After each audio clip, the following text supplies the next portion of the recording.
सक्सेयान में आपका स्वागत है। आज आपके लिए नदियों से संबंधित महत्वपूर्ण टॉपिक लेकर आया हूँ। इस वीडियो में आपको कुछ महत्वपूर्ण नदियों के बारे में बताया जाएगा जो आपके आने वाले एग्जाम के नजरिए से काफ़ी महत्वपूर्ण है। तो आइए देख लेते हैं। सबसे पहले जो नदी है आपका यहाँ पर गंगा नदी है। इसके बारे में अगर परीक्षा के नज़रिए से देखिए क्या क्या प्रश्न बनते हैं, तो लंबाई की बात करें तो 2525 किलोमीटर मतलब 2225 किलोमीटर इसकी लंबाई है। और उद्गम स्थल जो है गंगोत्री उत्तराखंड से इसका जो है उत्पत्ति होती है और गिरती कहाँ पर, बंगाल की खाड़ी में। और अगर विस्तार की बात करें तो 5 राज्यों में इसका विस्तार है, जिसमें आपका उत्तराखंड, उत्तर प्रदेश, बिहार, झारखंड और पश्चिम बंगाल, ये 5 राज्य आते हैं। तो प्रश्न यही बनते हैं कि लंबाई से प्रश्न बनता है, उद्गम स्थल से बनता है, बंगाल की खाड़ी मतलब गिरती कहाँ है यहाँ से प्रश्न बनता है, और कितने राज्यों में विस्तार है, तो 5 आपका उत्तर होगा। और उन 5 राज्यों को भी आप याद कर लीजिए, जिसमें आपका यूपी, यूके, बिहार, झारखंड और पश्चिम बंगाल है। ये 5 राज्य आपके हैं, गंगा नदी जिन राज्यों से होकर गुजरती है। अगला एक प्रश्न आपका महत्वपूर्ण बनता है कि भारत से बहने वाली सबसे लंबी नदी की अगर बात करें तो भारत से बहने वाली सबसे लंबी नदी आपकी जो है गंगा नदी है। ये पॉइंट आप नोट कर लीजिए। चलिए अगले नदी को देख लेते हैं आपके एग्जाम के नजरिए से। अगले नदी की अगर बात करें तो ब्रह्मपुत्र नदी है। ये आपके परीक्षा के नजरिए से काफ़ी महत्वपूर्ण है। लंबाई की बात करें तो 2900 किलोमीटर इसकी लंबाई है। और उद्गम स्थल जो है मानसरोवर झील तिब्बत के पठार से इसका उद्गम होता है। और गिरती कहाँ पर, तो ये भी आपकी बंगाल की खाड़ी में जाके समाप्त हो जाती है। क्या क्या प्रश्न बनते हैं आपको समझना है। विश्व का सबसे बड़ा जो नदी द्वीप है वह ब्रह्मपुत्र नदी पर ही है, जिसका नाम आपको पता होना चाहिए, माजुली द्वीप है। ये माजुली द्वीप जो है आपका ब्रह्मपुत्र नदी पर ही है। ये किस राज्य में पड़ता है, कमेंट बॉक्स में हमें ज़रूर बताएं। और चलिए प्रश्न को देख लेते हैं, किन किन प्रश्नों के जरिए से ब्रह्मपुत्र नदी काफ़ी महत्वपूर्ण है। एक प्रश्न आपका बनता है कि ब्रह्मपुत्र नदी भारत में किस राज्य में प्रवेश करती है, तो आपको पता चाहिए अरुणाचल प्रदेश में ब्रह्मपुत्र नदी भारत में प्रवेश करती है। ये भी आप नोट कर लीजिए। अगला प्रश्न आपका एक बनता है कि पूरा भारत में इसकी लंबाई कितनी है, तो आपको पता चाहिए 918 किलोमीटर भारत में इसकी लंबाई है।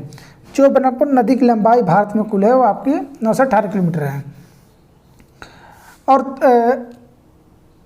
और इसके बाद भारत के बाद इसकी जो दूरी है वो आप बांग्लादेश में पूर्ण होती है। और बांग्लादेश में इसको जमुना नाम से जानते हैं, ये भी आप नोट कर लीजिए। और अगर बात करें तिब्बत में इसके नाम के, तो च्यांगपो नाम से इसको जानते हैं। तिब्बत में इसका नाम च्यांगपो है और भारत में इसका नाम ब्रह्मपुत्र है। और अगर बांग्लादेश की बात करें तो बांग्लादेश में इसका नाम जमुना है। तो इतने प्रश्न बनते हैं कि भारत में इसकी एंट्री किस राज्य से होती है, तो अरुणाचल प्रदेश आपका उत्तर हो जाएगा। कुल लंबाई अगर भारत में बात करें 918 किलोमीटर, अगर संपूर्ण लंबाई की बात करें तो 2900 किलोमीटर। उद्गम स्थल मानसरोवर झील से होता है और गिरती कहाँ पर, समाप्त कहाँ पर होती है, बंगाल की खाड़ी में। एक प्रश्न आपसे पूछा गया माजुली द्वीप, सबसे बड़ा जो नदी द्वीप है माजुली द्वीप इसी नदी पर है, लेकिन ये किस राज्य में, यहाँ पे हमें कमेंट बॉक्स में ज़रूर बताएं। चलिए अगली नदी को देख लेते हैं। अगला नदी आपके लिए काफ़ी महत्वपूर्ण है। यहाँ पर देखिए यमुना नदी है। यमुना नदी आपके परीक्षा के नजरिए से काफ़ी महत्वपूर्ण है। अगर लंबाई की बात करें तो यहाँ पर 1376 किलोमीटर लगभग इसकी लंबाई है। उद्गम स्थल जो है यमुनोत्री ग्लेशियर उत्तराखंड से इसका क्या कहते हैं उत्पत्ति होती है। और एक प्रश्न यहाँ पर बनता है, भारत की सबसे बड़ी सहायक नदी की बात करें तो यमुना नदी ही है। और गंगा नदी की सबसे बड़ी सहायक नदी जो है यमुना नदी ही है। और ये कहाँ पर समाप्त होती है, तो आपको पता होगा प्रयागराज में आकर यमुना नदी गंगा नदी में मिल जाती है, जहाँ पर संगम नाम दिया गया है। काफ़ी पवित्र स्थल भी माना जाता है। तो यमुना नदी जो है प्रयागराज में आकर गंगा नदी में मिल जाती है। प्रश्न ये बनते हैं आपके लंबाई से लेकर, लंबाई से प्रश्न नहीं बनते, लगभग इसकी लंबाई 1376, यहाँ से प्रश्न नहीं बनते। हाँ उद्गम स्थल से बनता है। यहाँ प्रश्न ये बनता है भारत की सबसे बड़ी सहायक नदी की बात करें तो यमुना नदी आपका उत्तर हो जाएगा। गंगा नदी की सबसे बड़ी सहायक नदी की बात करें तो आपका यमुना नदी हो जाएगा। यही अक्सर प्रश्न बनते रहते हैं। और एक प्रश्न बनता है कि यमुना नदी कहाँ पे आके गंगा नदी में मिल जाती है, तो आपको पता चाहिए प्रयागराज में आके गंगा नदी में मिल जाती है, जिसे हम संगम नाम से जानते हैं।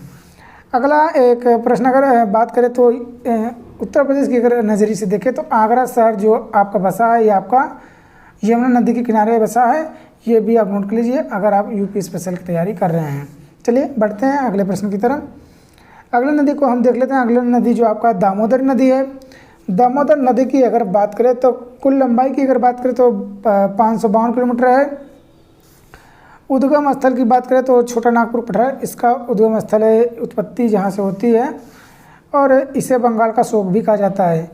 ये प्रश्न काफ़ी पूछा गया है कि बंगाल का शोक किस नदी को कहा जाता है, तो दामोदर नदी आपका राइट आंसर होगा, क्योंकि अक्सर इस नदी में बाढ़ आते रहते हैं, तो इसके चलते दामोदर नदी को जो है बंगाल का शोक नाम दिया गया है।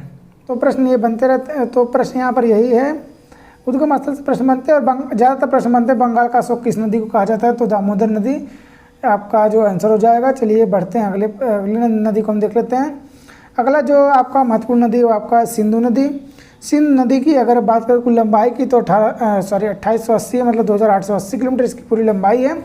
उद्गम स्थल आपको पता है मानसरोवर झील से इसका उद्गम हुआ है, और कहाँ पर जाकर ये गिरती है, तो अरब सागर में।